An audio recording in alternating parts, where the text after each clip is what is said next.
Left side, Mr. Cedric Burnside. How's it going? It's not a normal interview, but normally I must introduce the man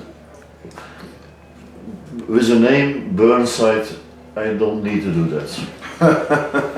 It's so, because everybody knows your grand R.L. Burnside. R.L. Burnside. But what's the meaning of the R.L.? Is that Robert Lee. Well, yeah, Robert Lee, but he like to call it run loose. yeah. I have tried to find it. What's the meaning of it? But like you say, Robert, but there are more possibilities. Yeah. Yeah. So I don't have to ask you why you did want to become a musician. Your father was a musician. He was a drummer. Yeah. Can you tell us something about how it began? Well, being the grandchild of many, I just grew up watching my Big Daddy and my dad and uncles. That's the name how you call them, the Big Daddy. Big Daddy, yeah. Big Daddy. That's what we call him. All the grandkids call him Big Daddy, and we call the grandma Big Mama. Oh. But I just grew up in the house parties, man, as a kid, and just fell in love with it, and it's been a part of my life, my whole life, and here I am today, still doing it. But do you consider it as a blessed name, or are there also pros and being named Burnside? Well, I never really. Because people expect something of you, I think. Yeah, because you're a musician and he's a Burnside. Well, I can definitely tell you that I'm proud to be a part of the Burnside family. Yeah. I am, in this music because I love it. It's not because I think I need to carry it on. I'm glad to carry it on, but it's a part of me. It's who I am. I think I'm born with this music in my blood, Mm-hmm. And so I'm gonna play it until I leave this world, whether anybody like it or not. So why did you choose for being a guitarist, not a harmonica player or? Well, I'm still living, so who knows? I don't like to be classified as, a drummer or a guitar player, anything like that. I just want to call myself a musician, because before I leave this world, I want to learn how to play every instrument I can. Yeah. You played with your father, no? I played with him just a little bit, 2 drums. I never got a chance to play with him on guitar. But with your grandfather, with Big Daddy, you did? I never played for Big Daddy either. Oh. No, he passed before I got the chance to play for him. Then I'm wrong informed. No, I played drums with him. He's about guitar. But not guitar. Yeah, not guitar.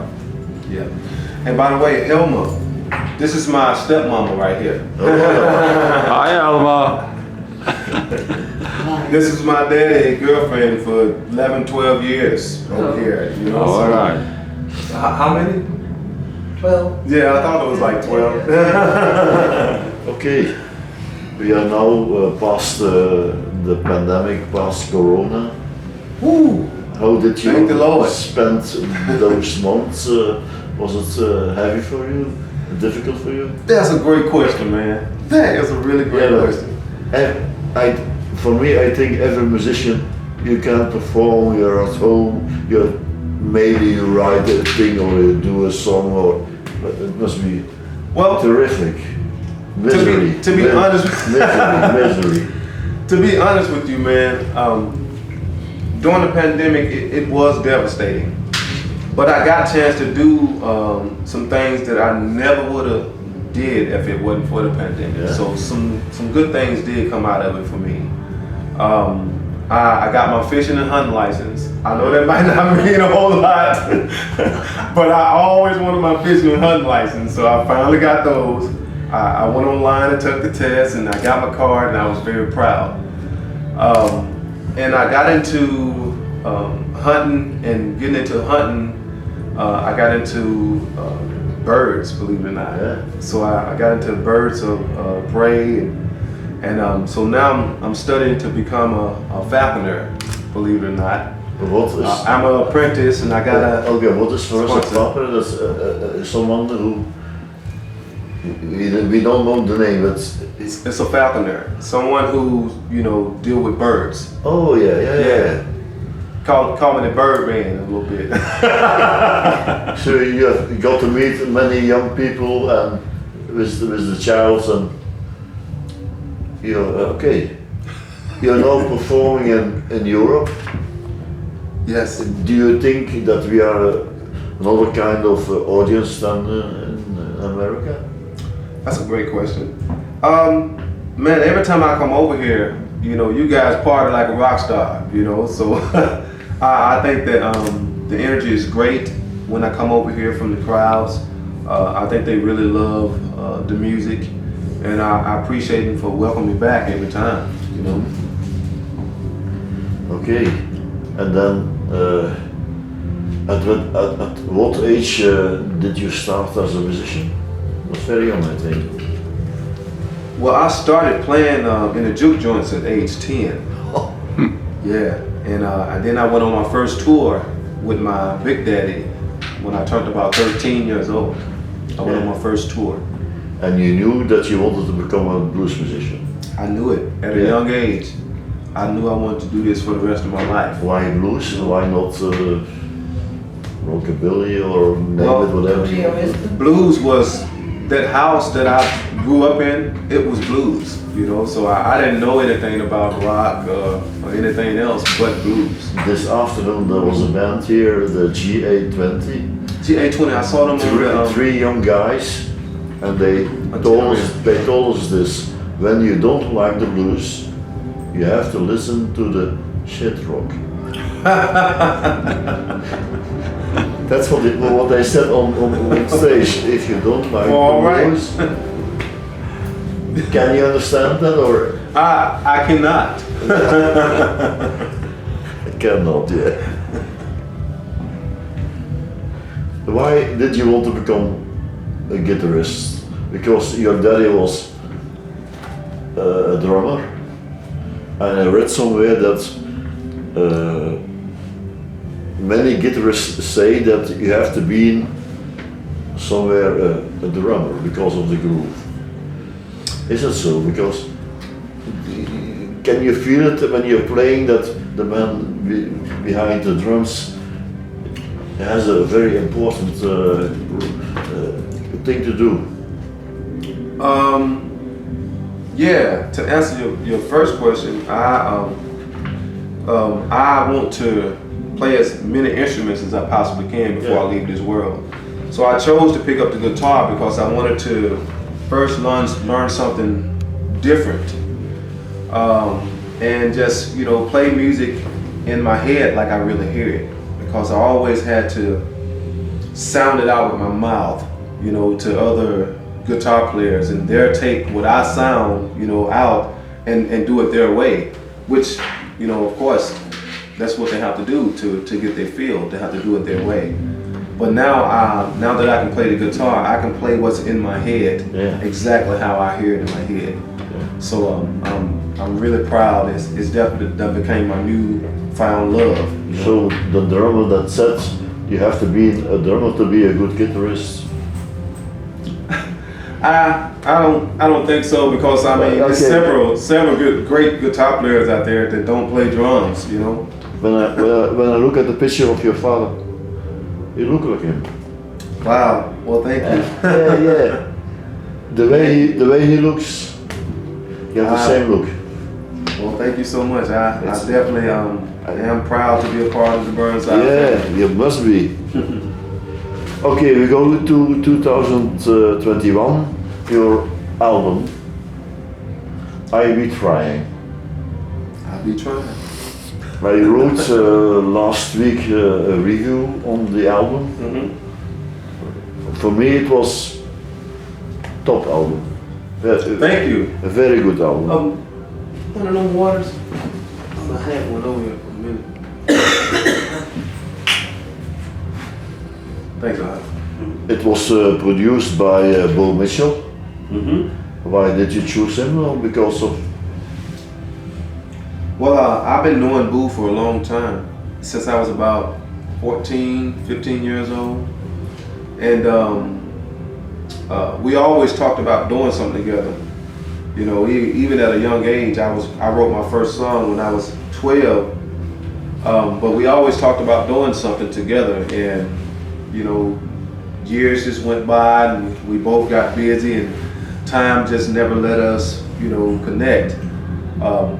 But we got a chance to connect in 2019 and talk about this album. And I went in the studio and started, you know, laying some stuff down before the pandemic hit. Yeah, then the pandemic hit and we had to stop everything for a year. like you say, about the pandemic. It's an album about dark days. Is that correct or?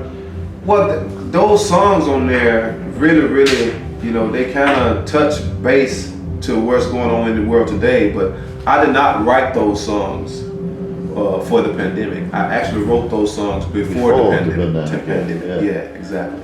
And I will use your own words. I read somewhere, it is not a new album. It was what Big Daddy played on the porch. Is that? Could you say that one more time? I'm using your own words that Yes. I read somewhere. Okay. It is not a new album. It was what my Big Daddy was playing on the front porch. I don't remember that, but I can say. Maybe, but what I want to say is what I play or what I do on the album is what I've heard in the past with my Big Got Daddy. you. Yeah, got you. Yeah. Yeah, so I can just say, man, the music that I play, I listened at my Big Daddy as a little kid, you know, and I just, you know, kind of took in what he did, and that sound stuck with me, you know. And so when I play my music or when I write my music, it tends to, you know, sound old school, you know, and take people back, just because that's where my heart is, you know. Like I said, we saw you in Antwerp in the Tricks. You both on scene. Artemis, yeah. You played a lot some acoustic. Yes. On acoustic guitar. Yes. I cannot say that you're a lover of pedals. I'm not. No. I like to stomp that foot. You know, I like the old school. Is that because of your style or because of your what you can get out of your guitar that you don't need them? Well, I guess I never really thought about it. I never really, you know, used that many pedals, so I just never really think about them. Yeah. When I play my electric set, I got one pedal, and that's a booster pedal. Oh. And that's it. That's the only pedal I got. Besides it, and it's hooked up to a tuner. So I got a tuner pedal. Like I just asked you, traveling with 1, 2, 3, 2 electric guitars and one acoustic guitar. Yes. But I read somewhere, sorry if I'm wrong, but that you played on the album with a special guitar, a Les Paul. No, That's Les Paul guitar. Is it so? Is it important for you to play on a specific guitar, or that you have to have the right guitar to do the songs? Well, I can play on any guitar, but the guitars that I'm used to, you know, I like to play on those because I've been out and played them so long. I got used to the feel of the guitar, and I really like it. But I played on the guitar right there on the album, and it's like a Les Paul, you know. Yeah, not the name, but it's he made it for me, handcrafted, you know. it's very important for you. Yeah, it was important for me to play it. We are now after the pandemic. what are your plans in the next month or the next for the rest of the year? New album, or you're working on something, or Great you want to question. do special projects? I don't. Well, I actually recorded a brand new album a couple months ago, me and Artemis, in a little town called Ripley, Mississippi, Oh, in a building that I rented about 4 months ago that will, in a few months, become my new juke joint in Mississippi. oh, your So, own, your On own. my own, yeah. So, So if you guys, we can go there and ask Everybody- for yeah, it's where right. is the. you gotta juke a little bit. Come on down, juke a little bit. We will go. He's also there. Yes, he'll be there. And you are going to play there every week or every Well, weekend? we're gonna try. Of course, you know, the road will probably take some of my time still, Yeah. because bills still have to be paid. But yeah, I'm gonna try to play there as much as I can. Great. I hope that we get there. Hey, Yeah. I hope to see you. You have to come to the United States. See what kind of moves you got. When the war is finished. You know, we have a big problem at this moment. But Yeah. that's life. I have Yeah, some right. I have some questions to finish the interview. Like I said, life is short and we must do a lot of things to get through it. But Yeah. do you have also the famous bucket list with items that you surely want to do once? I never got asked that question before. That's a great question. Yeah. You know, I hadn't really started. We are also that we say, okay, once I want to do. Yeah. Well, I do want to go to Africa. Oh, I've been to a lot of countries. I've you've never never been been to to Africa. Africa. So I want to go to Africa That's before I leave that's this not a world. music land, so Africa. Yeah, I definitely want to go. And you know, it's going a few more, well, a lot more family trips because I hadn't been getting those in here lately. So hopefully I get some of those in there to spend with the family a little bit more. Just So, yeah. not only going to perform there, but also to see the land. Yeah, to see the lands, Yeah. you know, not just to play. You know, I'd rather, you know, take a few weeks off and not play anything and just, you know, Yeah. spend it with family. I've been there with my wife, it's very beautiful. All right. Africa is beautiful. Wow. So I'm looking forward to it, Yeah, man. you must do that. I have a last question. What did you learn about yourself by being a musician? Oh wow. I guess the most important thing I learned that you always learn it. You know, you're always picking up something new all the time. And I guess the second thing that I learned is to always listen to your elders when they're telling you something. You know? It's very important. So I sat down with my elder musicians, and they, you know, they tell me how to do this and how to do that, and you know, I learned that you don't be like, well, you know, I do it like this. You just listen at them. You know, so I guess that's the So second thing. I'm sure that you won't, if you want to do it over again, you will be a musician. Oh yes, Yes. I wouldn't change anything. Okay, thank you a lot, Mr. Burnside, for the time that we had. That were my questions. That were our wisdom. You're very welcome. Thanks for having me. Thank you a lot. All right. I'm sure that your show will be great. I'm looking forward to it. Yeah.